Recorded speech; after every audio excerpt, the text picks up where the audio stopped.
ನಮಸ್ತೆ. ಸರೋಜಾ ಶ್ರೀ ಶಿವಶಕ್ತಿ ಯೋಗ ಕೇಂದ್ರ, ಅತ್ತಿಗುಪ್ಪೆ, ಬೆಂಗಳೂರು. ಈಗ ನಾವು ಒಂದು ಹೊರಗಡೆ ಪ್ರಕೃತಿ ಮಧ್ಯದಲ್ಲಿ ಒಂದು ಆಸನ ಮಾಡಿ ತೋರಿಸ್ತಾ ಇದ್ದಾರೆ ನಮ್ಮ ಕೇಂದ್ರದ ವಿದ್ಯಾರ್ಥಿನಿ. ಕಾಲು ದೂರ ಇಟ್ಕೊಳ್ಳಿ. ತ್ರಿಕೋನಾಸನ ಮಾಡ್ತಾ ಇರೋದು. ಬಲಪಾದ ಬಲಕ್ಕೆ ಟರ್ನ್ ಮಾಡ್ಕೊಳ್ಳಿ. ಕೈಗಳನ್ನು ಸೈಡಿಗೆ ಸ್ಟ್ರೆಚ್ ಮಾಡ್ಕೊಳ್ಳಿ. ಇನ್ಹೇಲ್ ಮಾಡಿ, ಎಕ್ಸೇಲ್ ಮಾಡ್ತಾ ನಿಧಾನ ಕೈಯನ್ನು ಸೈಡಿಗೆ ತೊಗೊಳ್ಳಿ. ದೃಷ್ಟಿ ಮೇಲಿನ ಕೈ ಬೆಳ್ಕಡೆಗಿರಲಿ. ನಿಮ್ಮ ಹೈಟಿಗೆ ನೋಡ್ಕೊಂಡು ಕಾಲುಗಳನ್ನು ದೂರ ಇಟ್ಕೊಳ್ಳಿ. ಉಸಿರಾಟವನ್ನು ಗಮನಿಸ್ತಾ ಇರಬೇಕು.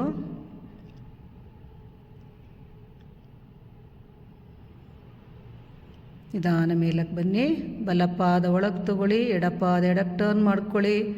ಇನ್ಹೇಲ್ ಮಾಡಿ, ಎಕ್ಸೇಲ್ ನಿಧಾನ ಪಕ್ಕಕ್ಕೆ. ಉಸಿರಾಟವನ್ನು ಗಮನಿಸ್ತಾ ಇರಿ. ಮಂಡಿಯಿಂದ ಕೆಳಗೆ ಬೇಕಾದರೂ ಕೈಗಳು ತೊಗೋಬೋದು, ಆದರೆ ಹಿಪ್ಸ್ ಭಾಗ ಹಿಂದಕ್ಕೆ ಹೋಗಬಾರ್ದು. ಟ್ರಯಾಂಗಲ್ ಶೇಪ್ ಬರಬೇಕು. ಅದರಿಂದ ಮಂಡಿಯಿಂದ ಸ್ವಲ್ಪ ಕೈ ಕೆಳಗೆ ಇಟ್ಕೊಂಡಿದ್ದಾರೆ. ಇನ್ನೂ ಬೇಕಾದ್ರೆ ಆದರೆ ತೊಗೊಂಡು ಹೋಗ್ಬೋದು ಇನ್ನು ಸ್ವಲ್ಪ ಕೆಳಗಡೆ. ಡೀಪ್ ಇನ್ಹೇಲ್ ಎಕ್ಸೇಲ್ ಮಾಡ್ತಾ ಇರಿ ಸ್ಥಿತಿನಲ್ಲಿ. ನಿಧಾನ ಮೇಲಕ್ಕೆ ಬನ್ನಿ. ಪಾದ ಒಳಗೆ ತಗೊಳ್ಳಿ. ಪಾದಗಳನ್ನು ಸೇರಿಸಿ ಕೈಗಳ ಕೆಳಗೆ ಬಿಡಿ. ಉಸಿರಾಟವನ್ನು ಗಮನಿಸ್ತಾ ಇರಿ ಸ್ವಲ್ಪ ಹೊತ್ತು. ಎಲ್ಲರೂ ಇದ್ರ ಉಪಯೋಗ ಪಡ್ಕೊಳ್ಳಿ, ನೀವು ಮಾಡ್ಕೊಳ್ಳಿ. ನಮಸ್ತೆ.